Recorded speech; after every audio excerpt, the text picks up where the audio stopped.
What if there were financial solutions being created by brave and brilliant women, a feminist economic model? A new organization of women is realizing that woman-centered model, lifting up women activists and their real-world solutions for building an economy of our own. 90 years ago, in a famous essay, Virginia Woolf advised a young woman writer that she needed two things, an income and a room of her own. After decades of a pay gap and big money's corruption, we need more than that today. We're creating an economy of our own. An economy of our own is creating awareness of how rigged the current economy is and how many inspiring solutions are rising because of the work of brilliant women activists. Women have been cheated and exploited by a mean economy for so long. But that's why we're in the best position to fix it together. And we're starting right now. The people who have been most excluded by that system are the ones that have the deepest understanding of what has to be transformed. It is from that knowledge that it's very important for them to lead. That is leadership we absolutely have to have. Screwnomics is my word for the widely applied economic theory, I guess, that women should always work for less, or even better, for free. Together, we can create a living economic ecology. But to do that, we're going to need to make economics far more sexy than it is today. There are feminist economic solutions, real-world fixes that are working in communities right now, communities like yours. An economy of our own is all about creating the space to lift up solutions women are advancing. We're here to celebrate women's way of knowing about money, bring you the work they're doing to shake up the system, and compile critical resources for activists like you who want to bring these kinds of changes into your own communities. Put your head together with us. It's the way we create real solutions, talking together about building an economy that works for all of us. We want an economy of our own. We want it now. And if you do too, join us today at aneconomyofourOwn.org.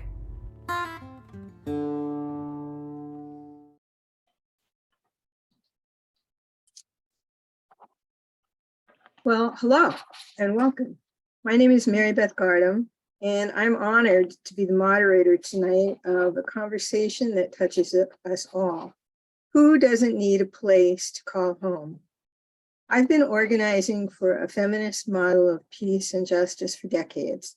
After organizing with other organizations, I was attracted to Women's International League for Peace and Freedom, WILF, because of its 100-year history of connecting human rights and economic justice to the roots of war. Ever since 1915, it was founded by social activist Jane Addams of Hull House. Since 2008, I've chaired WILF's issue committee, Women, Money, and Democracy, currently overseeing creation of a new podcast, updating WILF's successful corporate personhood study course entitled Power Grab, Big Money's Threat to Democracy. We're working to advance economic justice by building and growing organizations and alliances like An Economy of Our Own, Move to Amend, the Poor People's Campaign, and many others. My grandparents never really owned a home. A bricklayer and a seamstress, they rented, and as lower paid workers, they were constantly struggling. They faced eviction many times throughout their marriage. Finally, when their two grown daughters did get jobs, they were able to buy a house altogether. It took 5 adult incomes to get that house and maintain it. And our extended family all lived there, with everyone chipping in on the expenses. So I understood, even at a very early age, what gaining that kind of security meant for our family. And eventually we were able to parlay that into a larger home, a better neighborhood with better schools and services, and even home equity loans for home improvements. So it's troubling to me when I hear that younger people just can't afford a home or can't afford one that's in a reasonable distance from where they work, even with two working partners working 2 or 3 jobs. With the price of daycare and family elders often far away, who's watching the kids? It's worrisome to hear how retired people say they'd like to downsize to a newer one-story home, but can't afford the prices. And while all of us love watching those entertaining home improvement shows on television, I can't help but wonder how many families are being displaced who will never be able to afford those newly renovated homes. Even with more than one job each, they can't qualify for a mortgage. Increasingly, they can't even easily afford rents, where in many communities, a down payment is now 3 months up front and people are outbidding one another. With so many living on the sharp edge of homelessness, the economy feels rigged against low-income people, even while we praise the work that they do. My family had that hardship, and we were a white family. People of color have had a much rougher time. Housing is personal.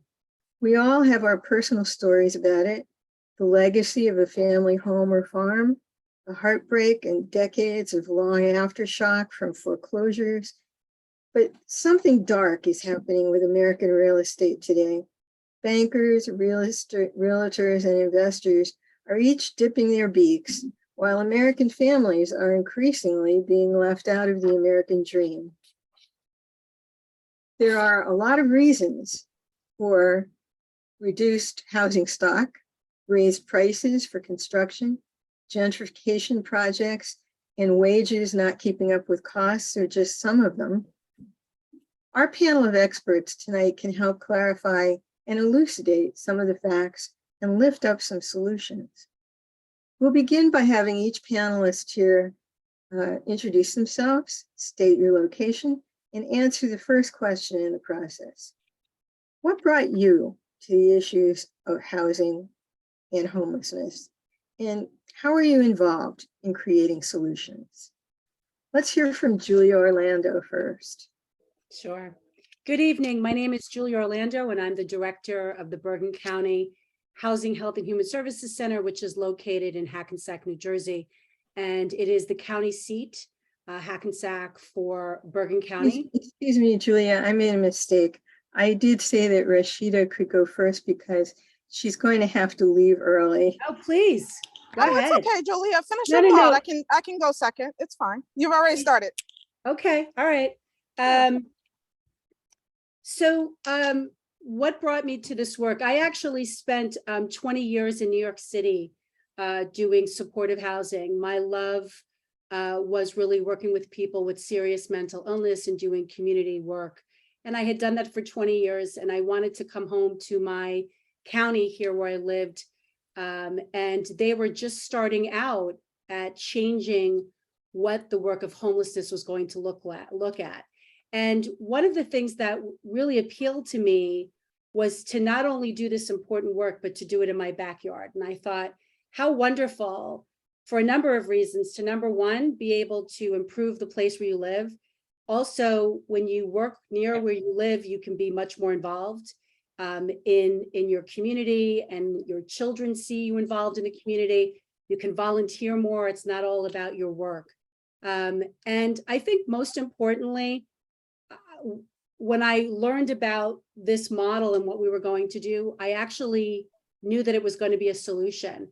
And so often in the work that I do, things feel unsolvable. And I really believe that this would make this problem solvable. And I'll talk about this later, and it was. And we actually designed a model that successfully addressed. And I think, isn't that what we all want to do, is actually make big changes and solve complex solutions? So that's been really a privilege for me to be part of and to share with all of you tonight. We all want to change the world. Yes, we do. Next is Rashida Phillips. Yeah, thank you so much for having me. It's really special to be a part of this event and to be part of this conversation.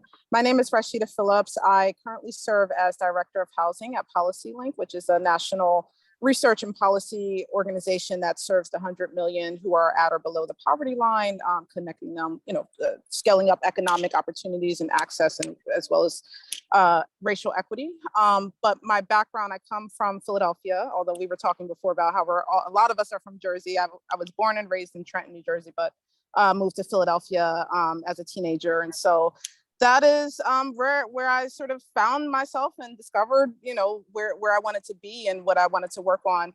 Primarily informed by my own experiences and the experiences of my family. And as Mary Beth started talking about, right, this is all personal for many of us, if not all of us. I was a young parent. I had a child at the age of 14. I come from a family of young mothers who, my mother before me also had me at 14, and her mother before her had her at a young age. And so this sort of cycle that really constrained in some ways my own mother's ability to, have stable housing, caused us to have to move around for a long time. And so just watching those experiences and then raising my own child, knowing that I wanted to make a difference in the world, both for my own child and then for my community. So that's the short story of what brought me to housing work. But for a long time, I worked in Philadelphia at a place called Community Legal Services of Philadelphia, which is where I served people who were facing eviction, facing mortgage foreclosure, and then also working on housing policies related to that. And so what brings me into this work at this moment was that I wanted to scale up what we were seeing in Philadelphia, the policies that we were able to fight for, working with people who are impacted, working with organizers, really being able to get some really great policies like right to counsel for tenants, tenant screening policies that, really impact how eviction records are utilized for people who have faced eviction and their ability to access stable housing. So just really all these really amazing policies and things that we were able to win as advocates, as organizers, as a city, and just wanting to connect with that on a national level so that we can work towards everyone having access to stable and safe housing. So that's the long story short of what brought me to this work. Thank you, Rashida. Next is Deb Garcias. Good evening, everyone. Truly, it's a pleasure to be amongst such a stellar group of women. I am an immigrant, and most of the reason for why I'm here is due to situations around war and politics, loss of land where my family lived, genocide, war again. And by the time I was 13, I had counted 13 pillows, and I've basically lived on 5 continents. And my mom was a leader in the social justice movement under Mahatma Gandhi. And so when we walked out the door, she would just simply say, do good, be good. By training, I'm a special ed teacher. I used to work with severely emotionally disturbed students in lockdown schools. And when we started to plan our own family, that sort of environment was really not conducive in terms of the activities I had. And I was approached to do something about housing. And at the end of the day, my first love is and always will be teaching and stabilizing children for obvious reasons. And I see housing as a vehicle to health.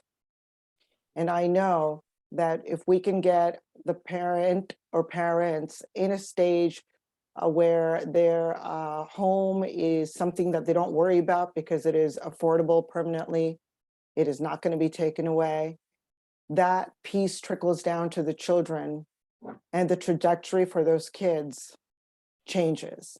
I've been the founding director of this nonprofit Housing Land Trust of Sonoma County for 20 years. I also am one of the founders of the National Community Land Trust Network, the California CLT Network.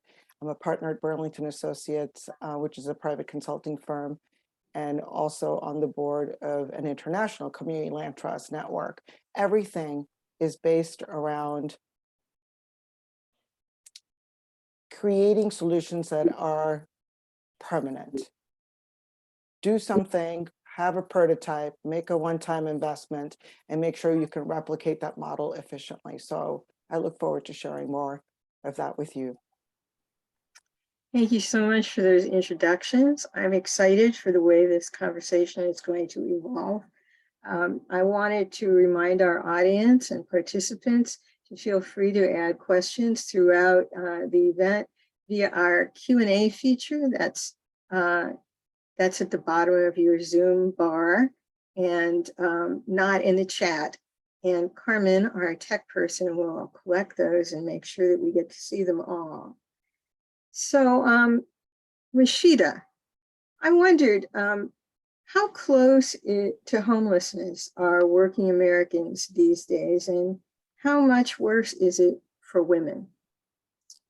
Yeah, so thank you for this question, Mary Beth. So it's worth emphasizing that we are in immediate crisis right now as a country, as a nation. We're seeing nearly 6 million renters, households who are behind. So not only just 6 million renter households, but within those households, 6 million children, right, who are behind in rent. And so that's an estimated total rent debt as a country of nearly $15 billion that we're seeing.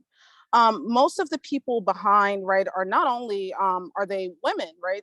These are often women-led households, but they are households of color. And so we have to emphasize, right, that the people, everyone is being impacted right now, but the people who are most harmed right now by and always by these policies are people of color. And so about 65% of the people who are behind on rent are people of color, and they are low income. So about 80% of those who are behind on rent are low income. And then these are households, again, with children. And so we are in a much worse situation, right, due to the pandemic, but we have to emphasize that this crisis existed long before the pandemic. And if anything, the pandemic exacerbated what we were already seeing. But the situation is much worse. And so it's many more households behind on rent than it was previously in the pandemic, almost about, I think it's nearly twice as many than was behind on rent on average prior to the pandemic. And then in addition to that, right, we're also seeing these astronomical increases in rent as well. So rents are increasing by at least 10% in over 149 metropolitan regions. And prior to the pandemic, only 3 regions had experienced that level of growth in rent. And then also we're seeing that on the home ownership side. So a lot of what I'll talk about emphasizes sort of the rental situation, because often we see that renters are in a more precarious situation than homeowners, but still homeowners are also seeing, foreclosures as well. We're seeing increases in selling prices for homes, which makes home ownership even less accessible to some folks than it was before. And then sort of the equivalent that homeowners are paying for their houses in mortgages rose about 3.8% between December 2020 and December 2021. So can repeat this again and again, right? But we are seeing a very severe and very significant situation in our country, exacerbated by the pandemic, and that harms particular communities.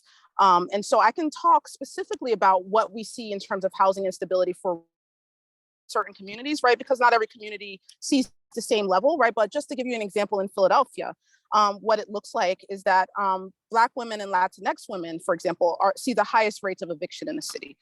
They also see the lowest wages. They see, so when you combine those factors, right, you have a entire community of folks who are housing unstable, who are routinely housing unstable, and who are routinely pushed off into, some of the worst housing in the city, such that they have lower life expectancies.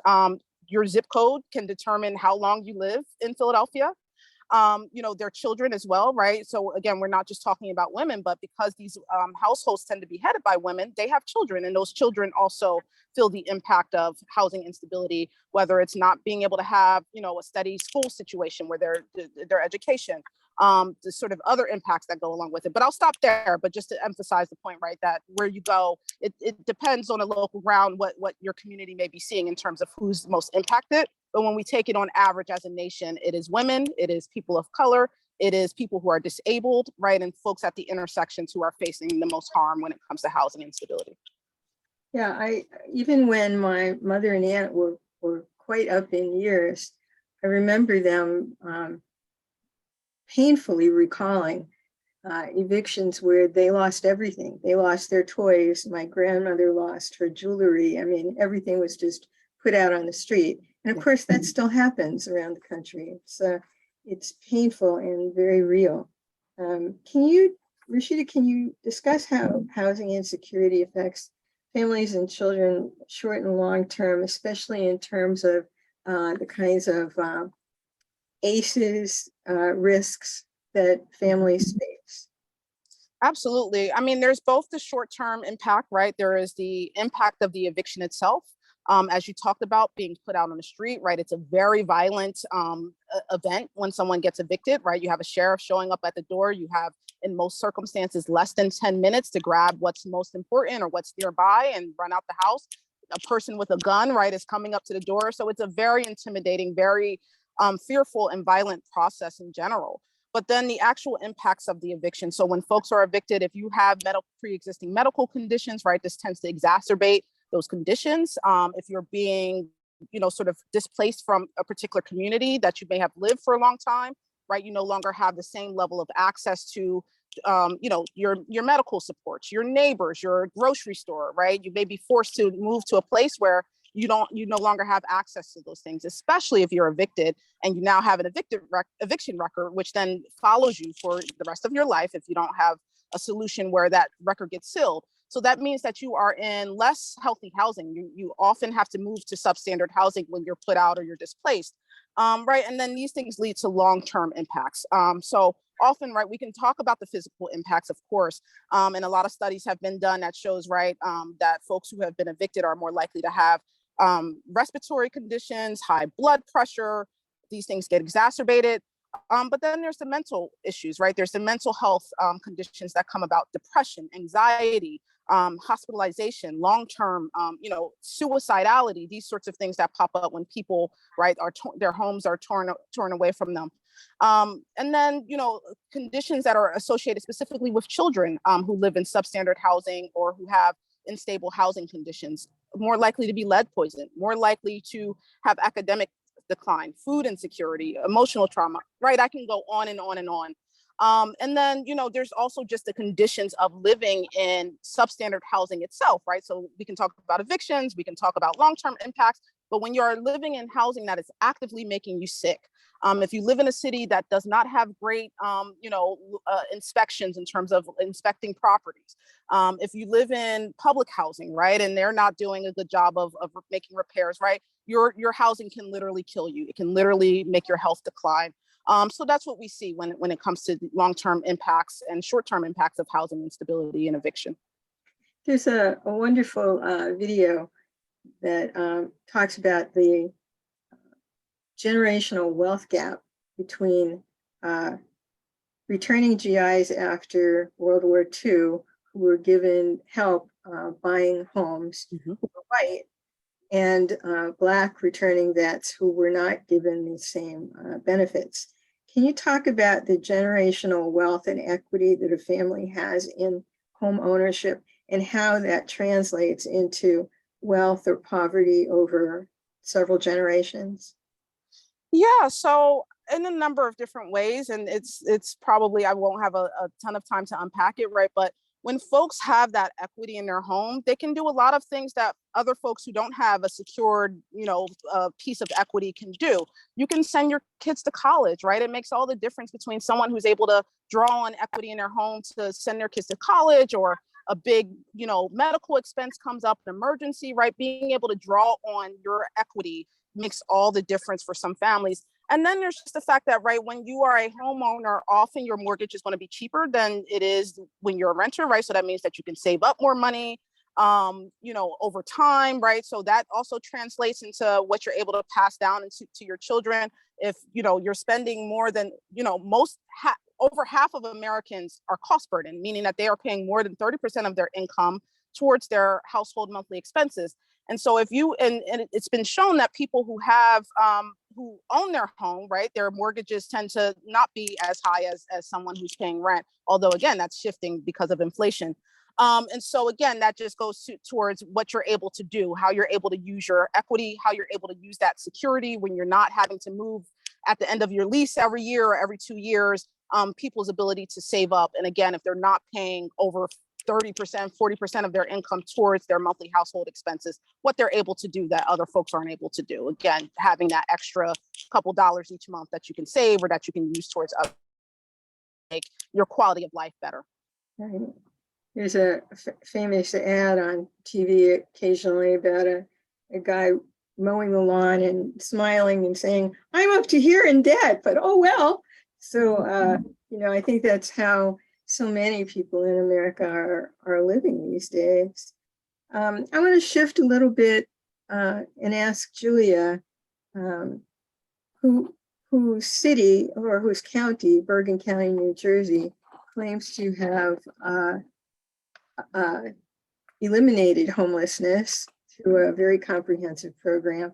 Julia, many cities across the country are criminalizing poverty and punishing those who happen to be poor and without housing, and instead are investing tax dollars to just make them disappear, either relocating them away from downtown areas and tourist areas, or actually putting them in jail. How difficult was it to convince Bergen County, New Jersey, to take a longer, more comprehensive view of the problem, and how long did it take?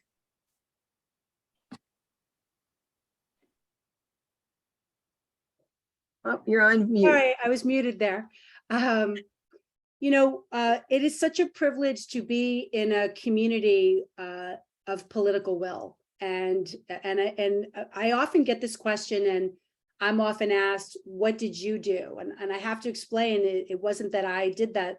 There was political will, and really what I did was provide the leadership to move it forward, because those are the two things, in my opinion, that are the strongest determinants. If you have the proper political will and then you have the leadership to see it through, you really, and they're not the same thing. Those are two different things. So in 2002, Bergen County, New Jersey, actually did an analysis of its services. And I think that's really important for communities to actually take the time to step back and say, how good a job are we doing? And really doing an analysis. And during that time, they hired a consultant, came in, they did 200 stakeholder interviews and said, if we were going to retool our homeless system to be better, what should it look like? And remember too, we are a suburban environment. We're the most densely populated county in the state of New Jersey, and we have just under 1 million people. So really taking a look at our system and asking people in the community, people in education, in government, in law enforcement, all these different providers, to say, what would it look if it was different? And in 2006, Bergen County did their 10-year plan. And in that 10-year plan was the development of the center that I am the director at, which is the Bergen County Housing, Health, and Human Services Center.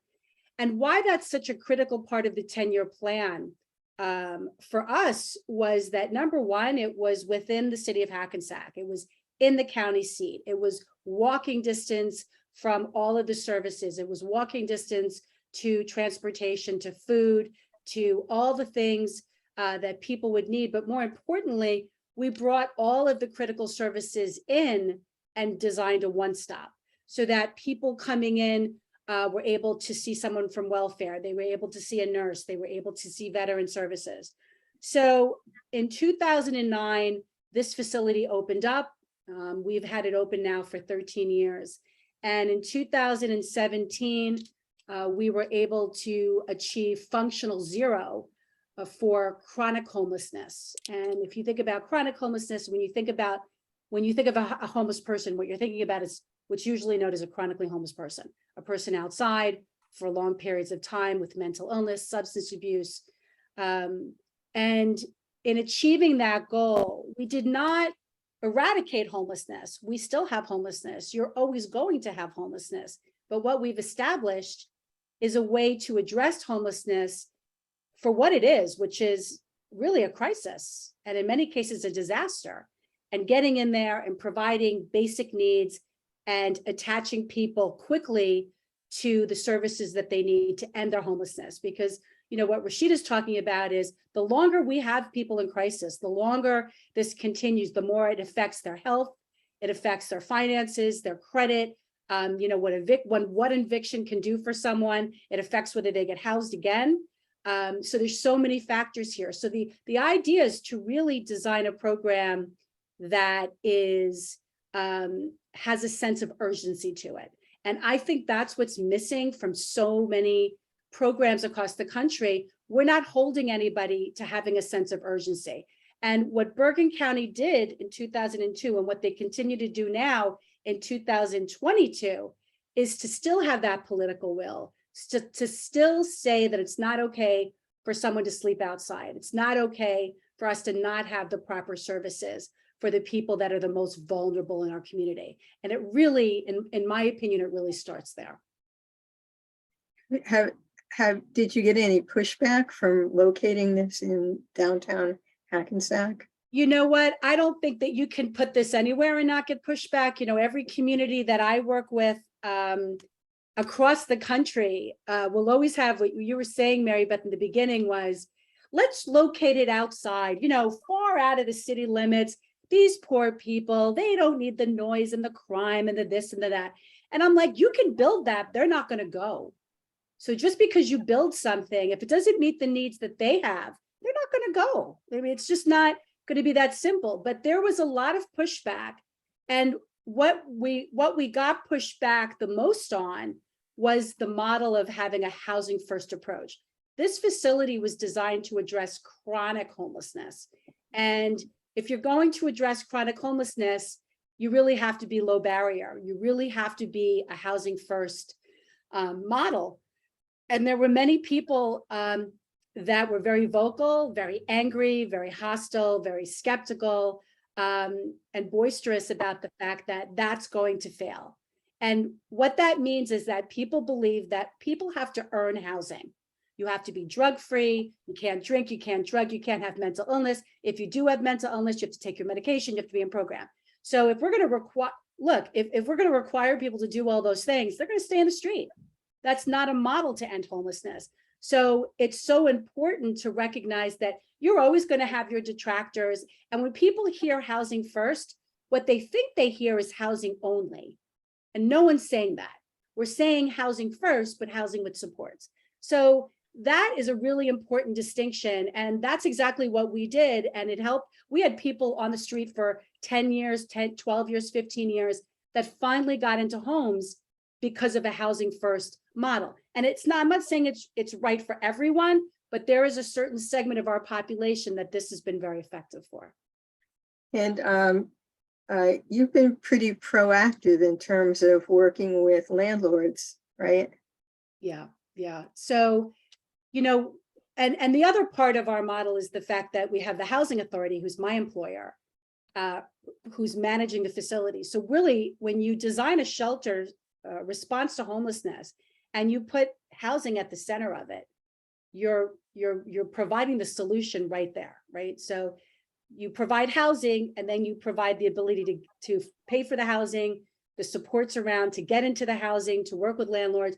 I think what the most important thing about working with the landlords has been being able to see the side of the landlord. You know, a lot of times people in this arena look at it like we're good, they're bad, they don't want our folks there. Listen, they run a business, they don't want to have people destroy their units, they don't want to get stuck having to evict someone. Eviction is very costly too for the landlord.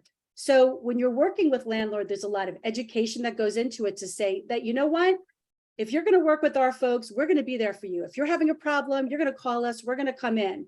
If they're decompensating, if they have not taken their medication, if there's something going on that you're not comfortable with, we're going to intervene, we're going to go in there and we're going to address it for you. We're going to be a partner with you. And I find that there's a lot of very good landlords and people who like that guarantee. Plus, if you're going to get a subsidy, if you're lucky enough to be someone who gets a subsidy, you're going to be able to guarantee that rent to that landlord. And that means a lot to a landlord to be able to provide that. So I think developing relationships with landlords and them knowing us and knowing that they can count on us to support a person, even a person who's very challenging and has lots of issues, the landlord's going to be a lot more likely to rent to you again and to work closely with you with some of the, your most challenging, difficult folks. Yeah. Was the majority of your investment from, Julia? So that's a really good question. And so so the county actually owns the facilities. This is a county facility. This is 27,000 square foot. It's a very large facility. So that was done through bond dollars. But our funding is predominantly county dollars. There's some state dollars in it. We also have something very important called a homeless trust fund. And not every county, not every state is fortunate enough to have a homeless trust fund. And where that's really important is that when you have something that you can't pay for in your budget line, and if you have that homeless trust fund, it can really cover gaps. And that was important for us, especially when we opened up, and we were opened up during a recession, to have that to cover things that we thought we were going to get and didn't come through. So having that homeless trust fund. And then we also have philanthropy. Philanthropy likes outcomes, right? They like to see, there's nothing better than actually being able to say we were able to get to functional zero for people to want to get behind that and support that. They want to know that their funds are actually going to go to something that's actually solving a problem.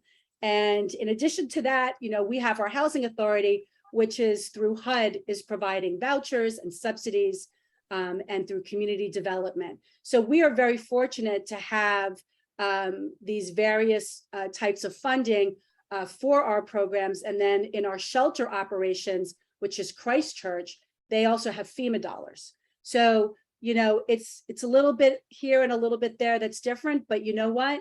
At the end of the day, people look at our program and they think it's really expensive, but for what it provides to the community, as the mayor of Hackensack has said over and over, it pays dividends. Having a program that ends homelessness and you can send someone there and they can get back on their feet in an average of 90 days, that's going to pay dividends to your community. And if you look at I do a slide in my presentation that shows all of the new development in and around Hackensack, that revitalization, a big part of that was we took people off the street. There weren't people sleeping on park benches anymore. There was really an opportunity to partner with that city and help with that growth. And people hear that. So it's not just we're taking people off the street, we're helping to revitalize the city. And that's a win-win for everyone. When we hear about homeless shelters, we often hear from the homeless that they don't think that they're safe. Yeah. What steps have you made to make sure that your facility will be safe for families, mothers? Well, let me say this, and I don't know of a better forum than a women's panel to talk about the way I run things. Coming out of New York City, one of the things that I had to do is, in my job, I had to go into the shelters in New York City and convince people to come to housing. And it blew my mind, because I thought, who would want to stay in a shelter instead of going to housing? Couldn't understand it. And I made a mental note, and this is decades ago, that, if I ever ran a shelter, thinking that I wouldn't do that in my career, but if I ever ran a shelter, I would do it very differently. I would help push people out, because it's not enough to pull them out. You have to be gently pushing them out. So what we've designed in my shelter that I am the director for is two things that I am adamant about. It has to be clean and it has to be safe. So I don't ever want a woman putting down her head for the night and worrying that someone's going to put their hands on her. And we have security officers, and we have, procedures that really make that safe. But that's the culture, that safe and clean. What I don't want it to be is comfortable. What I don't want it to be is home-like. I don't want people to put pictures up on their walls. It's not your home. And we don't have families in our shelter. Our shelter is just singles. And if there's children, that's very different. But with adults, I want those adults to want to go to their own apartment. So they say to me, Julia, why do we have to get up at 6 o'clock in the morning? I'm like, hey, you know where you can sleep late? And they say, my own apartment. And I say, yes, that's where you can sleep late, your own apartment. Because if you make a shelter so welcoming and nice to the point where there's no incentive to leave, to have your own place, you're not really helping someone. And I think that we still see that problem also with staff trying to retain the guests that they like because they don't want to take in the guests that they don't like. We are turning people over in 90 days for the next people that need to be assisted. So our focus as a shelter is housing. It's to get you in and connect you to housing. So I think that you can't do that work if you have to worry about your safety, if there is vermin on the floor. You can't relax. You can't focus on the things that you need to do. And I also think that if you look at pictures of our facility, it's actually quite beautiful. And people criticize us for that. And I remember in the beginning thinking, if you want people to get off the street, why are they going to go to a place that's dirty and filthy and run down? They're not going to want to go there. So build something that one of us would want to go to. Like, you have to think intuitively about, see what you're asking people to do. And people want to go to a place and feel dignity and feel welcomed and feel safe. And they want it to be a clean environment. But then the work really is in, okay, what are we here to do now? We're here to get you back on your feet and get you to permanent housing, not temporary, but permanent housing. Thank you. I'm going to move on to Devika. Devika and I had a discussion about the fact that there was very little housing stock in California to begin with, and then the fires came. And along with the fires came a lot of kind of financial maneuvering between renters and landlords. Devika, can you talk about how the fires made things worse than it was, and how bad it was even before that, and what factors conspired to worsen it? Sure, with a heavy heart, and all of us here in California. So before the fires, and I'm going to focus on the 2017 fires that were devastating. I'm located in Sonoma County, which is north of San Francisco. And prior to that, we had a shortage of 8,000 homes, just over 8,000. And after the fires in 2017, 18, 19, we lost another 5,500 structures, and an estimated 2,300 people were further displaced. The shortage and counting as of 2020 after the major fires is 13,500. So we are in wine country, as you know, which is lovely, but those grapes also need land. And we're also agricultural, so we've got a lot of, farms and things. And we have urban growth boundaries. A lot of people buy homes and they're their second homes. So we have things that already are stacked against what you would call the local workforce.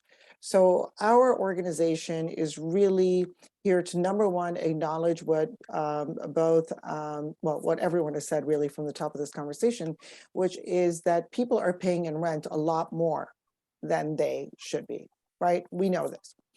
However, interestingly enough, during the fires, we wound up with a new population, a new demographic of homeless people who were renting, and yes, paying 40 to 50% of their income in rent, police officers, teachers, driving that car that was from whenever, but putting away that money for down payment with the confidence that one day they were going to get there. Well, after the fires and so many homes being lost, the demand for rent skyrocketed.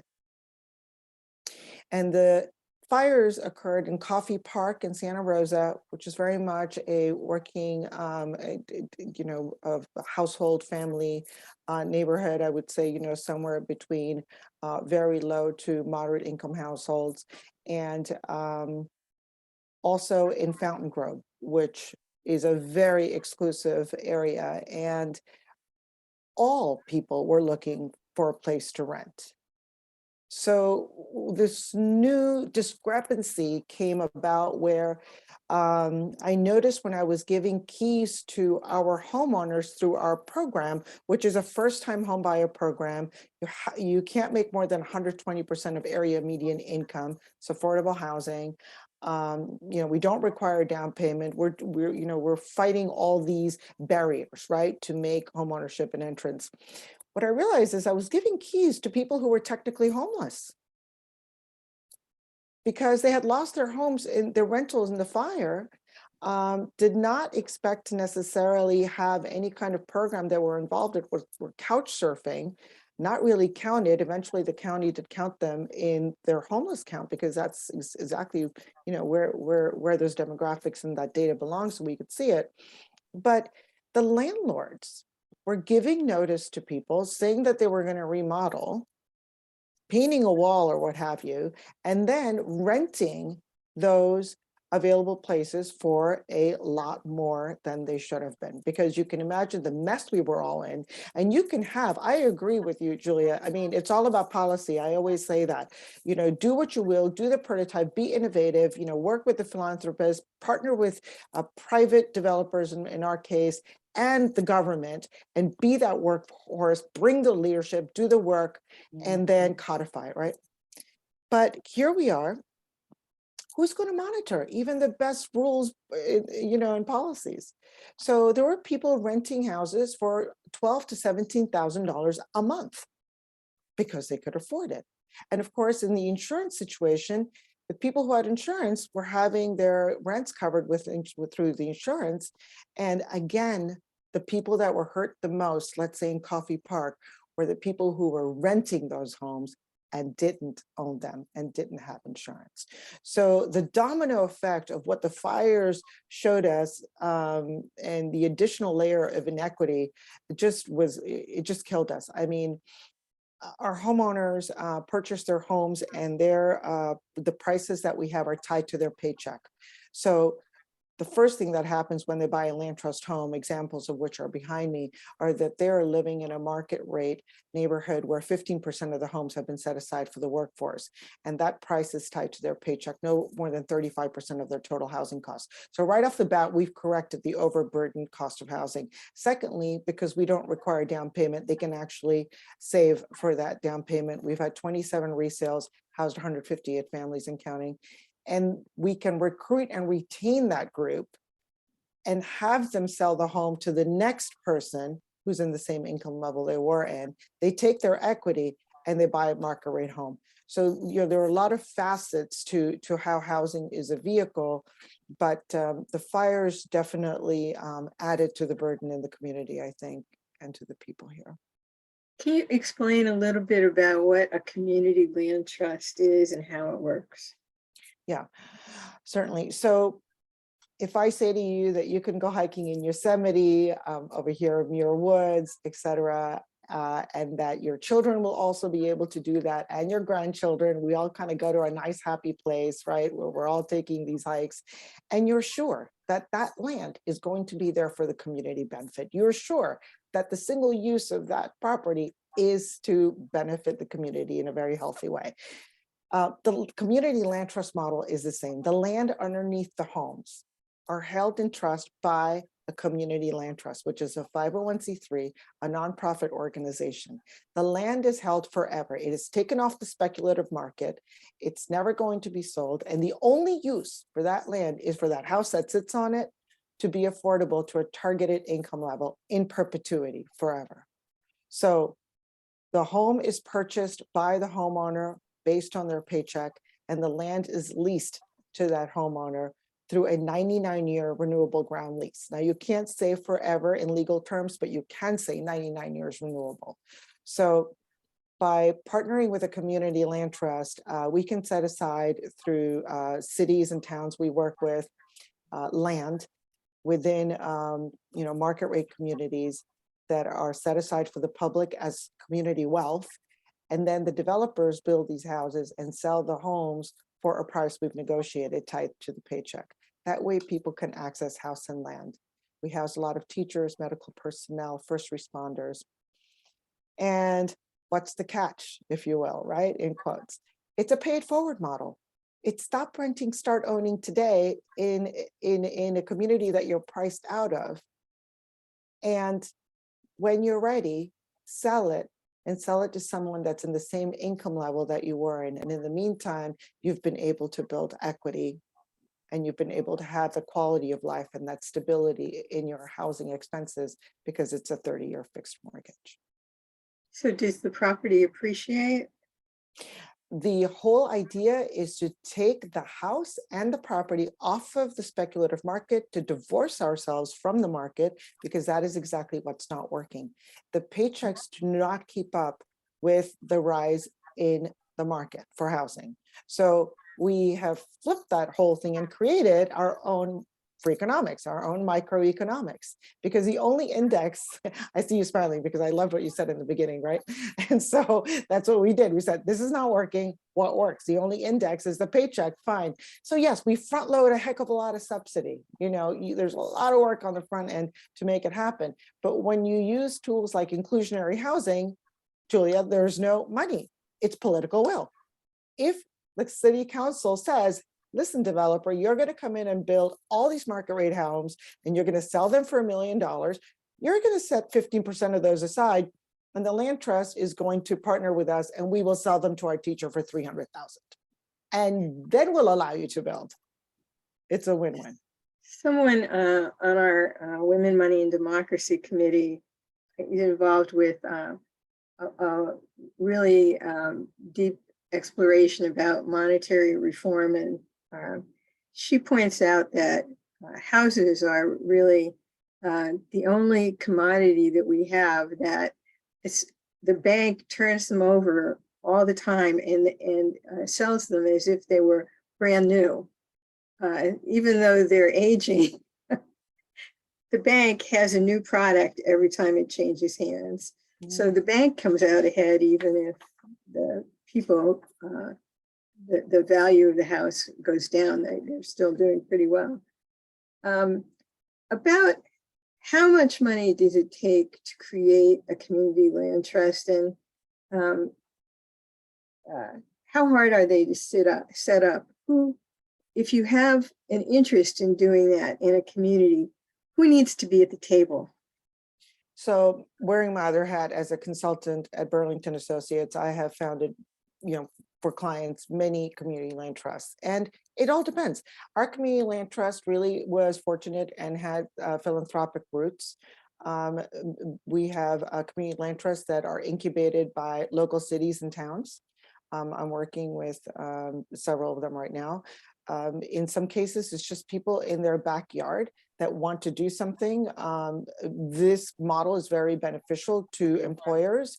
Our marketing really is an effort directly to employers where we say to them, add housing as one more benefit and piece of education and access point as you do for, healthcare, et cetera. So anyone can start a community land trust, and like any other business on the planet that you would start, because that's what it is. It happens to be a nonprofit mission-driven business, but it is a business. You need to formalize it and get your legal entity. So you would file, with the IRS and ask to receive your tax exempt status, which would be the 501c3. And as far as the cost of running it, you really can do this with one staff. I mean, it's not rocket science, right? I mean, it's a very logical model. And the rule of thumb is that you do not need 2 full-time people until you hit 75. And the reason for that is that you're working in a real estate atmosphere. And so the team you create doesn't necessarily have to be on your payroll. You need a good preferred lender. You need a good couple of title officers. A good realtor to help you with the resales, and everyone gets paid through the transaction. But you will need, a fantastic working board that brings talents to the table, as well as an executive director. When we talked, you kind of described yourself as Jimmy Stewart in It's a Wonderful Life, and I love that that description of the small savings and home loan and savings establishment. That really is kind of what a community land trust is like, isn't it? Yes, well, I certainly did say I was like Jimmy Stewart. I adore Jimmy Stewart. I aspire to be like him. But that has been mentioned. I will be honest and tell you that when I give keys, I always give bread. So you may never know hunger. I always, and bought that day, no messing around with that bird. And we found this wine called Bonterra, Good Earth, in partnership for prosperity terrain, and you may never know thirst. And then salt for flavor and life, good health, and loyalty and friendship, because advocacy is key. And having the trust of the people that we serve is really going to be the secret sauce that makes people be successful homeowners. If your families know that you're there to fight for them, to protect them, to continually provide education, financial and otherwise, you will have a successful outcome. And so we're in touch with our homeowners every month. We have block parties. We do all the refis. We are constantly there to be that network that a first-time home buyer really needs. We've been here through the Great Recession, and in fact, this model works beautifully in a cold market. We never want to see it again, but we did learn that market correction occurred, and our homeowners took their equity and bought houses in really, other neighborhoods, and we were able to sell to the next, teacher, because again, the price of our homes is tied to the paycheck, and the paycheck stayed the same. In a hot market, this also works. So really the Jimmy Stewart model is something that we all need in towns that are very focused on the people that we serve for the success. I want to note that Rashida had to leave. She's on to some fun activity for the night. Good for her. My last question is for both Julia and Dev. In such a bleak economic climate, what makes you hopeful about housing equity, and how can our Zoom participants stand up for solutions in their own communities? And also, do you have any questions for each other? I can start if you'd like. Just wanted to say, Deb, what a fulfilling job you have. I love that. I love the bread too. I don't think I would give my folks wine, but I do like, I worked on the board of Habitat for Humanity. So I was on their board here in Bergen County for 6 years. And I love that. And when we had homeowners come and it was a beautiful thing. And when we gave them that key, and it's just, that's the best part of really of any of our jobs. I think I'm an eternal optimist. I do think that there's so much education that's needed. I always have this joke because I also serve on the hospital board. I can't show up at a hospital and be like, I feel like doing some surgery today. I feel like just getting in there, and you can't do that. I can't go into the hospital and do that. But yet I see people come into my realm who don't know how to do this work, or, everybody has a concept and an idea about what should be right and what should be done. And it just always amazes me that we complain about homelessness, but when we have the opportunity to do something about it, we back away. We want to, there was a great saying, which is, we're never going to solve homelessness in America if we continue to tolerate homelessness, but be intolerant of homeless people. And I think that is just really what we see a lot of. So even in my town where I lived, I've seen when people want to build, I go to all the planning meetings because I just get so upset, because it's just so unfortunate that we don't understand the importance. I loved when Dev said, and we can give that house to a teacher. Well, guess who needs affordable housing? It's not just a person who's homeless, it's a teacher.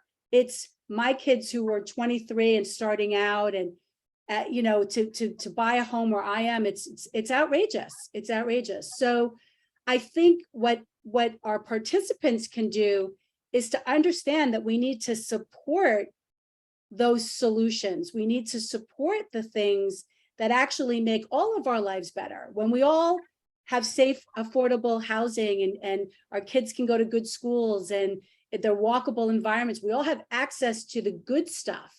We all benefit. We all live better. So I think there's such a need for an education around that. And we need to stop making affordable housing a dirty word or a bad word, or deciding who should get and who should not get. And when we can really look at the idea of, senior housing or special needs housing, so many of us kids who, we have children on the spectrum, we have parents who are aging, we're aging. And what I'm seeing in shelter right now is my population is aging. So I have a lot of women in their 70s in a homeless shelter because their spouse has died, they've outlived their money, their social security check of $750 isn't going to get them anything. It's not going to get them rentals. It's not going to.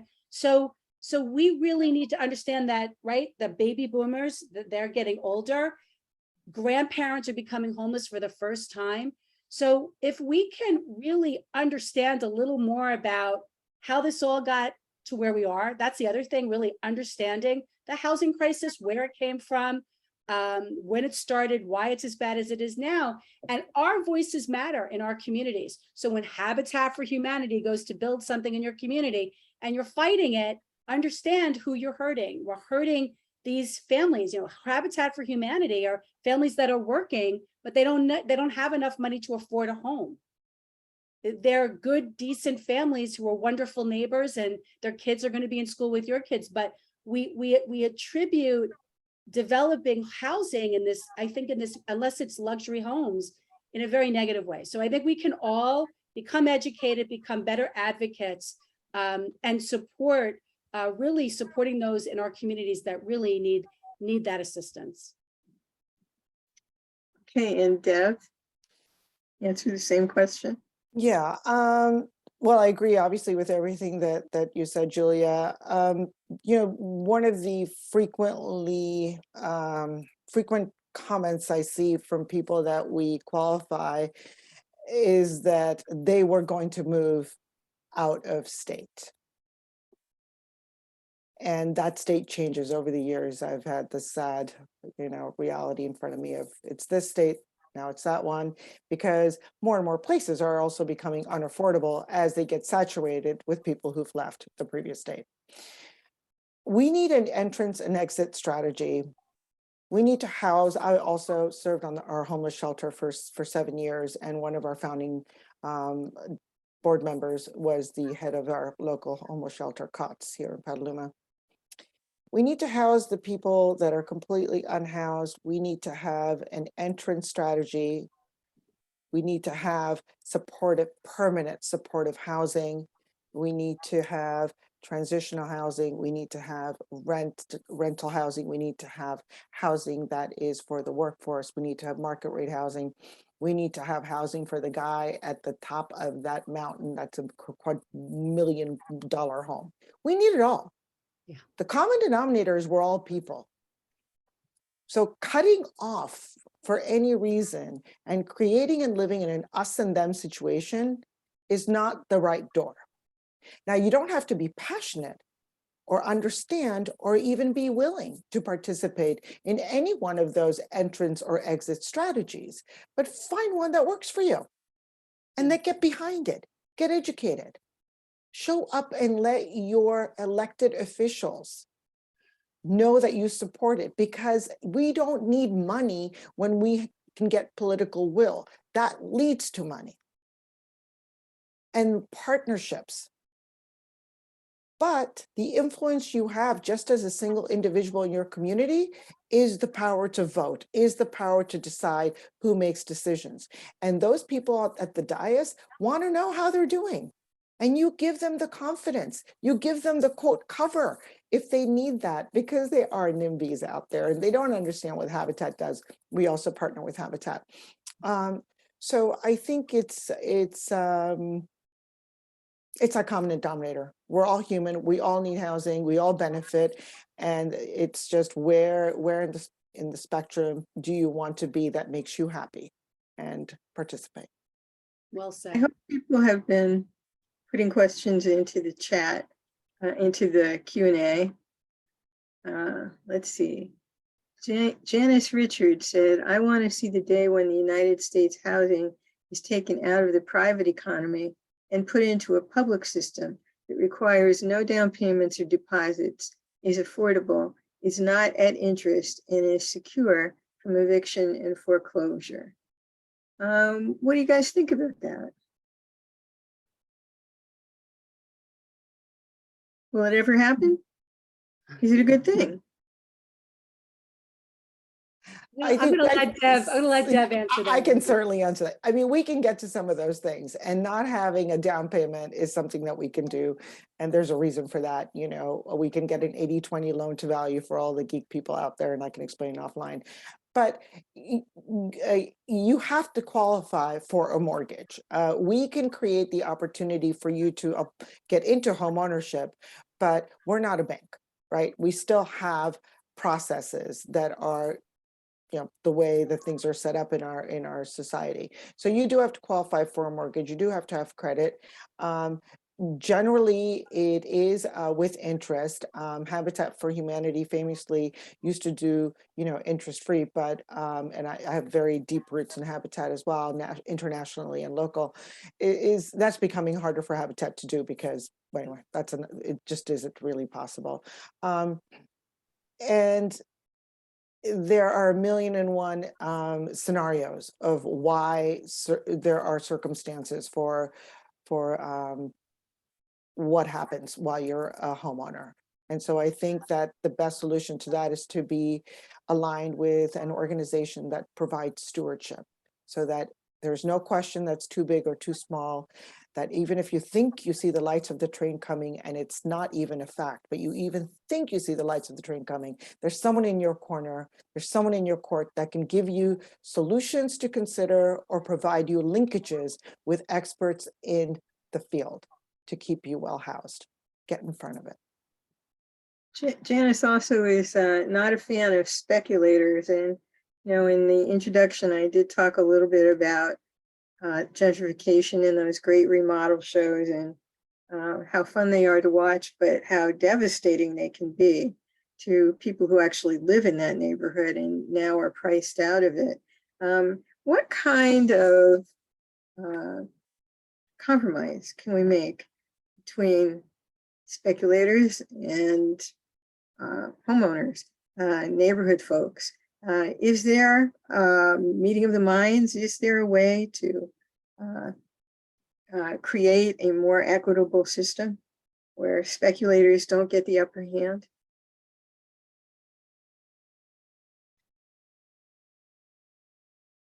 I'm gonna kick that to Deb again. Okay, yeah, no problem. So the community land trust model also is very useful for that. The C in community applies in a way that you have to determine why you want to have a land trust. So in our case, in Sonoma County, really it's because people are just straight up priced out. And we are going to have this huge brain drain of, you know, the people who are the backbone and the fabric of our community.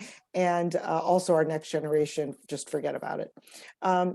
In certain cities, like I remember I was at a conference in Detroit and talking about the land trust, the gentrification issue was very real, you know, and it's taking possession and taking properties off the speculative market to preserve community, to preserve culture, to just preserve people not being displaced is, I think, a very worthy thing. Are we going to stop how real estate just works?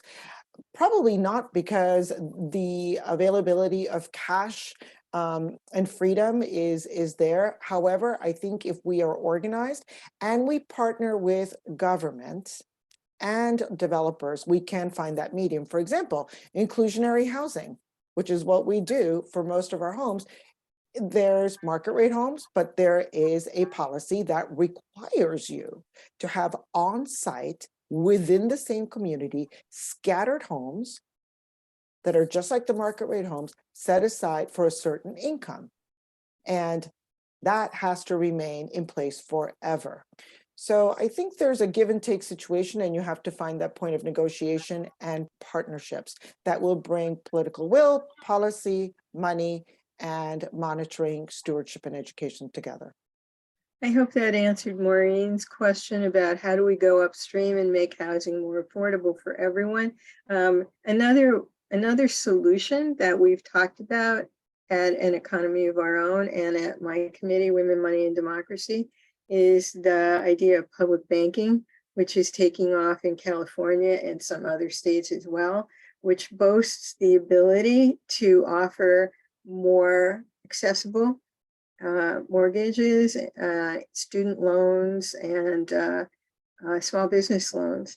So those are ways that a public bank, if we can create them, and there are movements around the country, might be one way to unseat some of this upstream activity and make it a little more equitable. Let's see. Is HUD still a player, or is public housing irrelevant? You know, why are they not a player? I mean, you know, in the world where I am, in my world, they're a key player because, you know, a family, an individual's ability to have a subsidy is a game changer. And, you know, when we start talking about looking at new models, this idea of having more access to vouchers, having a universal housing voucher system, you know, really making sure that people can be assisted when they need to be. So I would say absolutely yes. And I think there's some really important things that are coming out of HUD. What's really kind of a cool thing for me is a lot of my contemporaries are now in charge at HUD.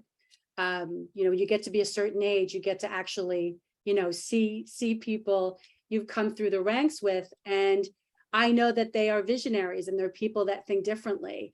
So whether it's, even if it's something as simple as when we look at a criminal background check, you know, where we used to look at it in the beginning to exclude someone, you know, here in New Jersey, we're not looking at it until after a preliminary offer of housing has happened. So there's a lot of things, you know, in terms of in the population that I'm serving that are critical, that are absolutely critical. Also making sure that, you know, we're allowing to go into more expensive communities. I mean, that's another thing. And that's all of that is dependent really on HUD and their policies. So I actually, the conferences that I've been to this year, I see exciting changes coming out of HUD. I think like any other major federal government, you know, organization, there's always room for change and improvement, but I think there's a lot of exciting things and I think they're absolutely relevant. But I think something Deb said that's really critical here is that, and especially in California, somewhere like California, we can't wait around for government to build everything. We can't. We have too many people that need housing and need support. So I think when we're looking at really at solving a housing crisis, we're looking at everything.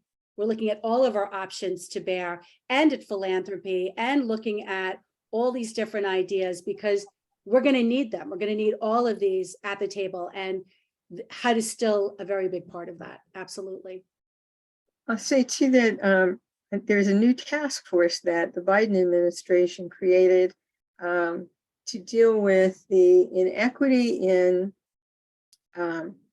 assessing home values between white and Black families. That's pretty new and apparently has been a long-term equity issue that they are finally getting around to address. So hopefully, like Julia said, things are improving on that score. Irene says, speaking of outliving your money, I always try to plug Ellevest, the first and I think only investment platform specifically built for women. It takes into account women's longer lifespans and on average lower incomes. Specifically, it helps women plan for retirement. Good to know. Again, I'll talk about public banking as another option that could be especially useful for women in single mothers. They're very good questions. Yeah. So to answer the first question of what can people do, and based on your comment about you know, the difference in in housing and color and assessment and all that. The Color of Law is an excellent book. And I would say that would be a great place to also, pick that up or look up NPR's interview of the author, and his name escapes me, even though I've heard him many times. And it's shocking what in recent history has occurred. We have a long, long way to go, and we're also at a risk of losing the gains unless we stay vigilant. Alexandra says, thank you to all the panelists. Fabulous job housing off of the speculative market. Love to hear it. Housing is not a commodity, it's a basic human right. Social housing is another growing option. We're in this situation because our society and history used racial capitalism to create the current system that purposely harmed or left out minorities and BIPOC communities and still harm them today. It's also important to name that we're on stolen land. We have to unlearn the system we know of now, like over-policing of affordable housing, because in most parts of the country, there is zero political will. Any advice for cities where there is zero political will? How do activists create that if there hasn't been any? I think Dev talked to me about one way, and that was approaching the corporations with what was in it for them to maintain, to retain their employees. Dev, do you want to talk about that a little bit? Sure. Our superintendent for our county came to see me many years ago and was trying to figure out, how to create housing to recruit and retain all of the staff and employees for the school district. And actually, the community land trust model has very strong roots in the University of California system.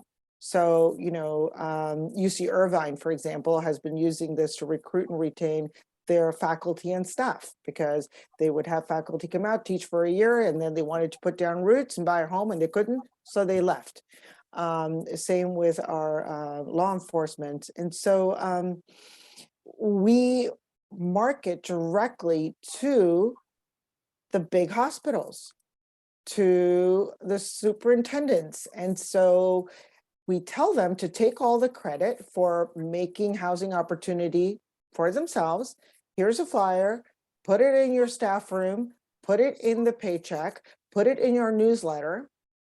And we educate the employer on the model, but that trust that the employer then transfers to his or her employees is a very useful tool, because the employees feel like the homework has been done and we are being offered another benefit. Information on retirement, information on healthcare. Now it should be information on housing. Housing is health. The housing crisis is a health crisis. And so that has been really useful. As far as jurisdictions that don't do anything, I say show up with a one heck of a PowerPoint and just blow their socks off. And shaming is not a bad thing. That city right next door is doing this. Here are some houses. Bring the teachers with you. Remove the numbers and bring the faces. Yeah, I was going to say I had a superintendent once bring a teacher to sit next to her at a council meeting and just say, she lives with her mom and she works for me. That's not okay. And I was going to say too, I can only speak for myself as in my own weaponry, which is that when I usually am doing consulting work, I'm going into communities to affect that political will. And I go in with my fancy PowerPoint and my data, my statistics. And what I'm really saying is there's nothing special or different about us than there is anywhere else, except for the fact that we've had this political will, we have a good design and we have good leadership. And we went at it. We went at it to end it. And if you're not, you have to help communities understand that you can either, and I'm talking specifically about homelessness, but there's a difference between managing it and ending it. And the only thing that's going to end it is housing. And when you go in, like I'll go in, I'll do a PowerPoint, I'll have meetings and presentations. And, you can fire your tough questions at me. I can handle all those really tough questions because they're the same everywhere. Whether, I was invited to California, I've gone to, I was just in Utah, I've gone to Arkansas, I've gone, different places around the country, and the issues are very similar. The environments are different, but the issues are similar. So if we can show that, there are programs right now, there's communities in Atlanta and Minnesota and Houston that are making epic changes. So there are people that are doing good things. And if we can, like Dev said, if you can bring them, and if you can do it in person in a meeting, even better, to actually say that there are solutions. We actually have solutions if you want them. This is not an issue of we don't know what to do. It's an issue of, do we want to do that? Do we really want to make this commitment? And I think we show up strong, we bring people who will speak to power, who can be examples and help. And you know what? Maybe you get 2, 3, 4 people who are interested, who you only need just so many cheerleaders and people to get behind you for something to grow and to move forward. So you just, you can't stop trying. There's no effort too small. As an organizer, I'll say the first step is to get a posse together. Yes. Have more than just you. Yeah. And develop some slides or at least some data based on the demographics of your city, your community. As a take home, Rashida has given us a whole set of really great data slides, which we're going to be sending to all of our attendees tonight, which may give you the basis for the kinds of information that you need to use at your city council or county. And hopefully it might give you some wind beneath your wings. Last comments, Julie and Dev. What would you like to say that I haven't asked? I'm just reading this last comment from Generation Housing about what do you do when you have that person on the side that's, not feeling it. There's a great quote that politeness is the poison of collaboration. It's good to have people on the other side. It's good to have them at the table. I'd rather have people at the table and bringing and being able to have it in the room than have it working against me outside. A lot of the work that I've done is actually going up to people and saying, hey, listen, I heard you're kind of a little trash talking and this is going on. And what can I do to address that? Like, tell me what the issue is. We have to be bold. And I think this is what's so great about women is we're bold. I remember that feeling like, wow, I'm going to confront a community leader right now, but I'm going to do it politely. I'm going to do it, but in a way to say, let me know what your problem is. And let me see if this solution is going to be a solution for you and for me, and trying to convince the community around me that ending homelessness is good for all of us. And it doesn't matter how you come to the table. It doesn't matter what your reason is or your agenda or what matters to you. At the end of the day, we want the same thing. So I'm not afraid to have the dissent. I've been in meetings when people have really been terrifying, made my staff cry, just, that's part of the work here. But we always want to make sure that we keep those people in the fold, the dissenters, the people. And you know what? They're either going to get with the program or they're going to go fight a different fight. Because the more people in the posse, like Mary Beth talked about, what happens is that it becomes a kind of like, you become the thing that's happening.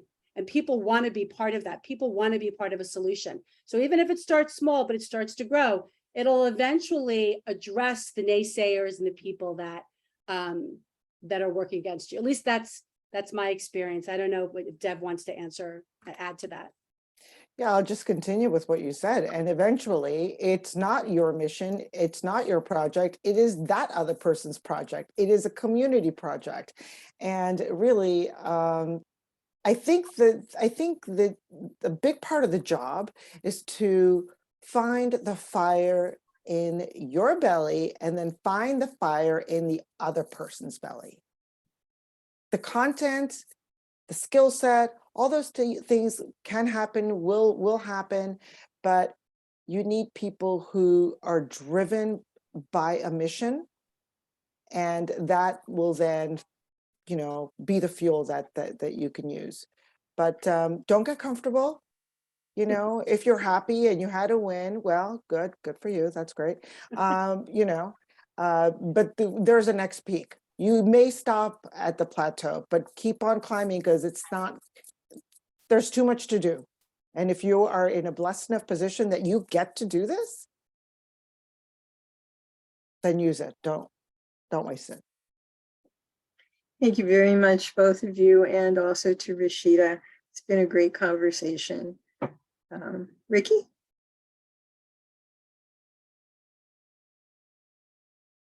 Are you there? Yeah, I am. I'm sorry. Let me, I'm unable to start my video. Oh, no, now the host has asked me to start my video. Here I am. Hello. This has been a wonderful conversation and a wonderful audience participation too. I guess I would like to just try to start the little hand thing. How many of you heard some, if you see at the bottom of your screen, you can raise your hand and answer to my question. How many of you heard something today that gave you some hope, some inkling that, hey, maybe I could do something in my neighborhood. Maybe there's something to be done about housing costs and homelessness in my community. Do I see any hands? I don't know that I can see hands. This webinar program is just marvelous, isn't it? Because I did. I learned today too. Oh, that's good to hear. That's good to hear. That's what comes of having conversations, I think. Just the sharing of information and perspectives that enable you to grow and evolve your ideas. I just want to talk a little bit about our organization that brought you this wonderful talk. Let's see if I can manage to do this.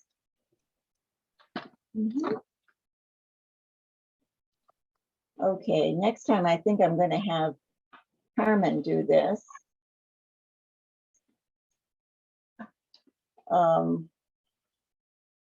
Yeah, I want to play this. Sorry. Yeah. I want to thank you all for joining us tonight and just reiterate that we lift up every woman's expertise in economics. You each have an economic story, and you've been able to claim some of it here tonight, I hope. Our overarching question here is how do we transition an economy that not a lot of people are saying this out loud, but if you look around you, you can see that this is an economy that is often waged as war. It's a competition constantly with winners who require a great many losers. And so how do we change that economy waged as war into an economy waging life? So that's what we've been talking about tonight. We'll be sending you a recording of this conversation that you can share with others. And if you're interested in other economic topics, please check out our YouTube channel, An Economy of Our Own YouTube channel, where we've recorded other conversations like this one on different subjects. And can you actually see the slide I'm showing you? Yes, you can. Yes. Oh, that's good. All right. And let me just also say, no.